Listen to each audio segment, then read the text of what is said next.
यानंतर आपण जातोय नाशिकमध्ये मतमोजणीची तयारी अंतिम टप्प्यात आली आहे। एका मतदारसंघात 80 कर्मचारी काम करतील। दुपारी 12 वाजेपर्यंत संपूर्ण निकाल हाती येण्याचीही शक्यता आहे। दादा भुसे, छगन भुजबळ तसेच झिरवळ यांच्या लढतींकडे अवघ्या राज्याचं लक्ष आहे। नाशिक जिल्ह्याच्या मतमोजणीचा आढावा घेतलाय आमचे प्रतिनिधी किशोर बेलसरे यांनी। पाहूया। नाशिक जिल्ह्यात मतदान प्रक्रिया नांदगाव वगळता जिल्ह्यात शांततेत पार पडलेली आहे। आता प्रतीक्षा आहे ती मतमोजणीची। मतमोजणी ही आपण आता सध्या नाशिकच्या पूर्व विभागामध्ये आहोत। या पूर्व विभागामध्ये विभागीय क्रीडा संकुल आहे। या विभागीय क्रीडा संकुल मध्ये प्रचंड पोलीस बंदोबस्त तैनात करण्यात आलेला आहे। हा मंडप आपण बघू शकतो।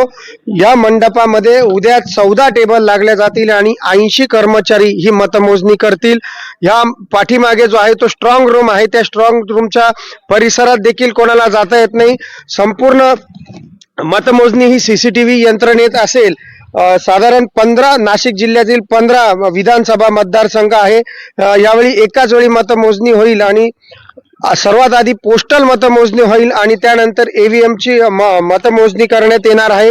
नाशिक जिल्ह्यात 15 विधानसभा असल्यामुळे या ठिकाणी मोठमोठे ज्या लढती आहेत, मंत्री छगन भुजबळ, दादा भुसे, नरहरी झिरवळ आणि नांदगावचे जी मुख्य लढतीकडे लक्ष आहेत। अपक्ष उमेदवार समीर भुजबळ आणि सुहास कांदे या लढतीकडे देखील सर्वांचे लक्ष लागून आहे आणि दुपारी 12 वाजेपर्यंत संपूर्ण निकाल हाती येईल। त्यानंतरच चित्र स्पष्ट होईल कोणी बाजी मारलेली आहे।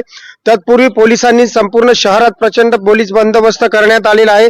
15 विधानसभा असल्याने प्रत्येक विभागात वेगवेगळे मतमोजणी करण्यात आली आहे। त्यामुळे लवकरात लवकर ही मतमोजणी होईल।